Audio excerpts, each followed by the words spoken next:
Hi students, welcome to video lecture 3 of module 5 topic sequencing. The topic discussed in lecture 2 are numerical on EDD rule and numerical on all priority rules. So in this we have seen how to sequence the jobs using the priority rules and how to calculate the completion time, mean flow time, average in process inventory, lateness of jobs, etc. So today in this lecture we will be discussing about the topics sequencing using Johnson's rule of n jobs on two machines and numericals on the above topic.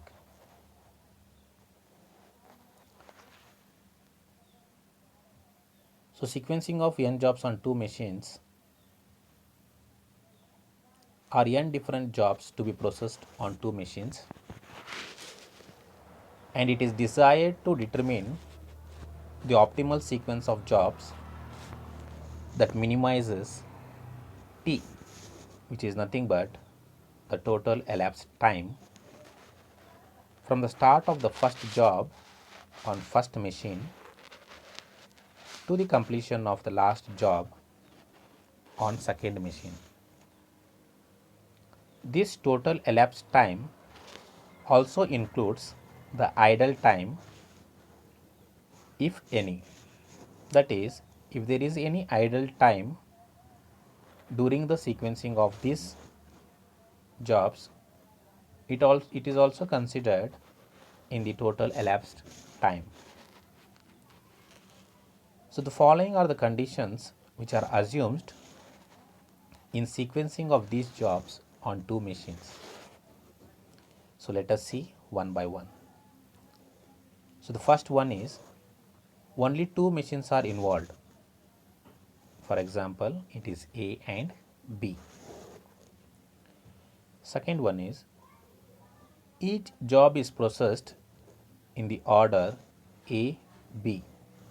That is, whichever job is processed first on machine A must also be processed first on machine B.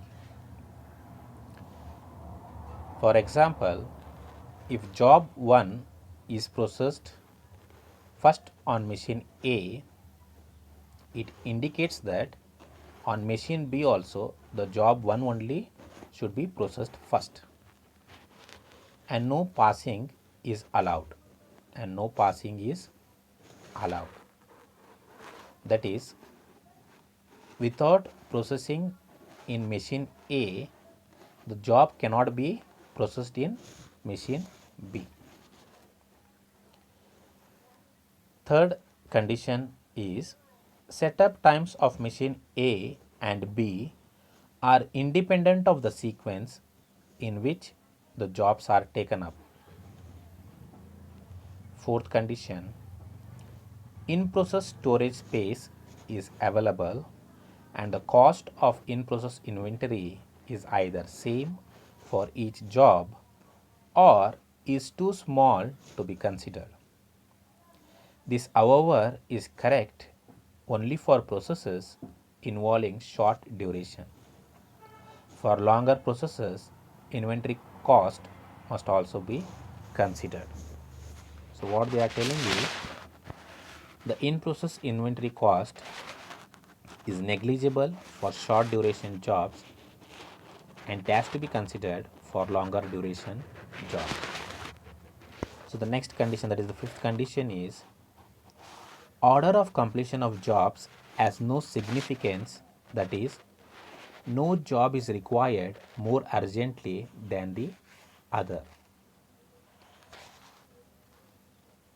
So here we are not considering the urgency of the job to be finished first while sequencing. Next condition is the actual or expected processing times A1, A2 up to AN and B1, B2 up to BN are known and represented by a table of the type shown below. So this is the table. For job 1, the processing time on machine A is A1, and for job 2 it is A2, for job 3 it is A3, and so on for AN for N jobs. Similarly, this B1, B2, B3 up to BN indicates the processing times of jobs on machine B.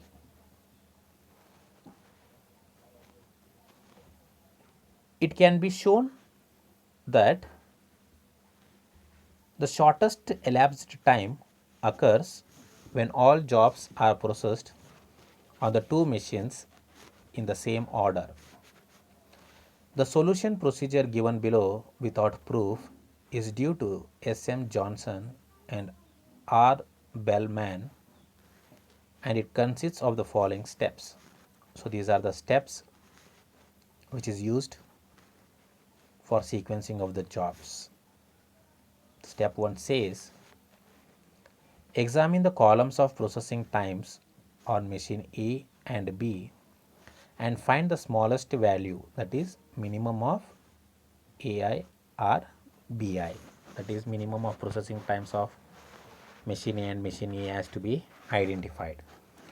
If this value falls in column A, if this value falls in column A, schedule this job first on machine A. Schedule this job on first on machine A. If this value falls in column B, schedule this job last on machine A because of the given order A, B. So dear friends, if the least processing time comes under column A, it has to be scheduled first on machine A. If it comes on least time comes on this column, it has to be scheduled last on the machine A. If there are equal minimal values, there is a tie, and in each column schedule the one in the first column, that is first on machine A, and the one in the second column last on machine A. If both equal values are in the first column, that is A, select the one with lowest entry in column B first. If the equal values are in the second column, that is B, select the one with the lowest entry in column A first. So while solving the problem, we'll come to understand these points. Step 3.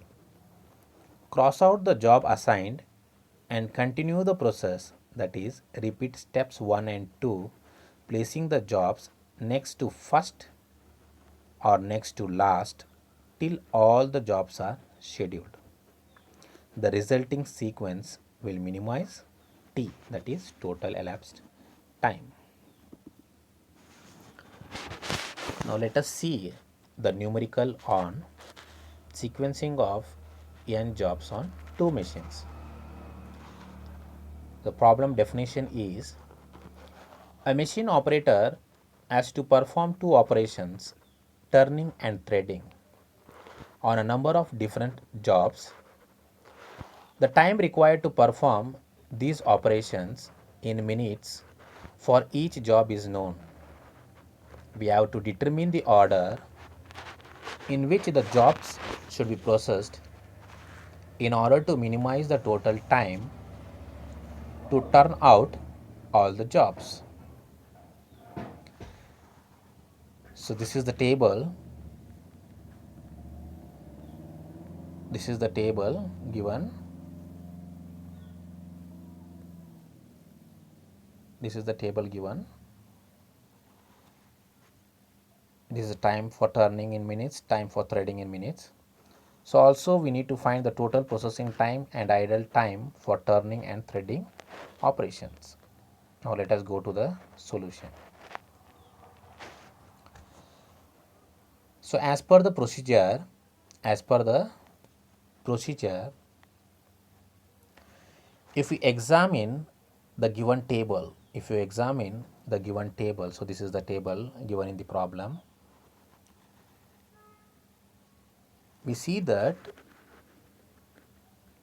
job 6 as the least processing time, and it comes under column B,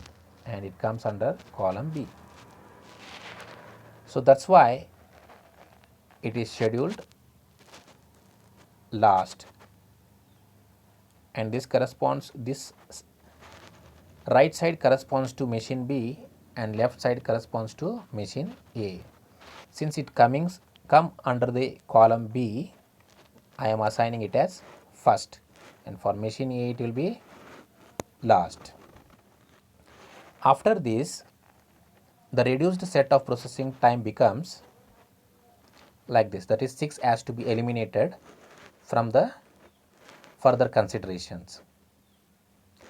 So we see that 2 is the minimum processing time, and it comes under the column A. That's why we need to assign it in machine A column, that is towards left. After this, the reduced set of processing time becomes like this, and if we examine for minimum processing times, we observe that there is a tie in processing time, that is job 1 has 3 minutes and job 5 has 3 minutes, and as per the procedure, first we need to assign which comes under column A, that is job 1 is assigned first, and next job 5 is assigned here, that is sequenced here. After this, the set reduces to like this, and if you observe, the minimum time is 5, which corresponds to column A. So 3 is assigned here and remaining is 2, which is assigned. So sequence of this problem will be 4, 1, 3, 2, 5, 6, and which is the optimal sequence as per the Johnson's rule. Now we can calculate the elapsed time corresponding to the optimal sequence using the individual processing times given in the problem. So in this table, we have the processing times which is given in the problem, and these are the sequence which we have obtained. So first is job 4. So these two is nothing but the job 4 will enter machine A, that is at 0 minute, and comes out after completing the operation at the second minute, because the processing time is 2 minutes here. The processing time is 2 minutes here, which is given in the problem.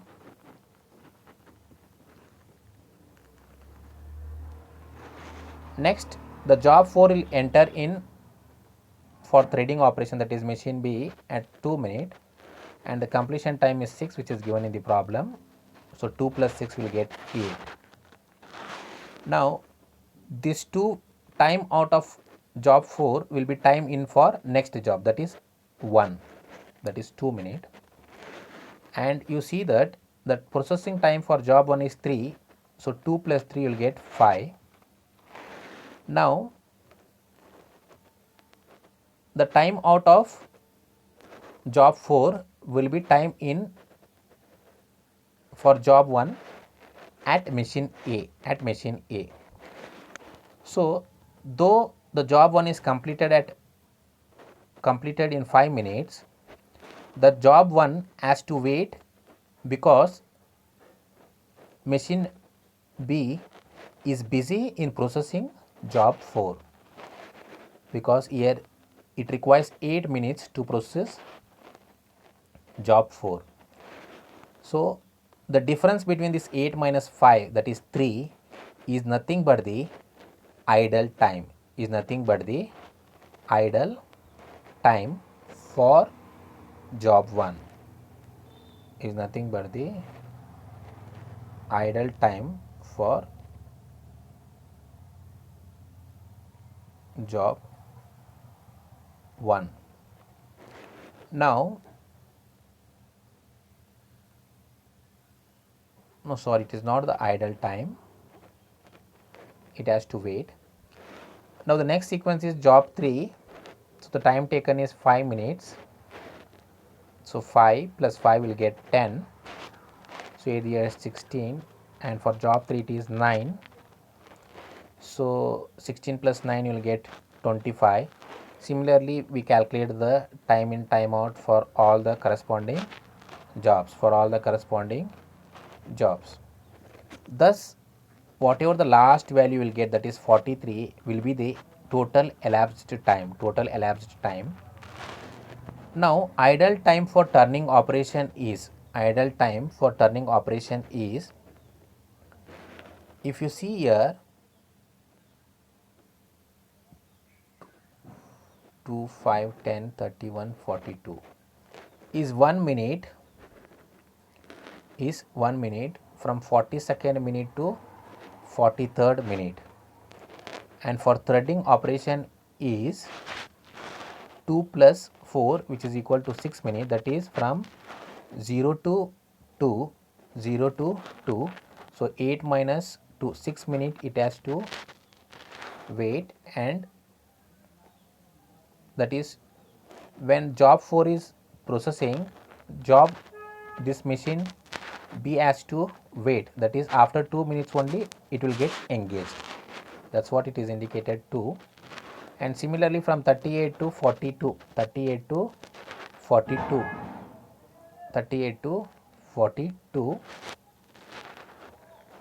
here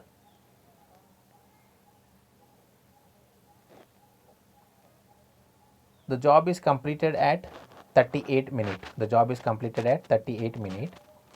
Here we have taken time in as 42 because the job 6 is busy in turning operation. So until this is completed, from 38 to 42 minutes, the machine B is free. That's why the 4 minutes, 42 minus 38 is 4. So total it is 6 minutes. And this completes the problem. Thank you friends. I'll see you in the next lecture.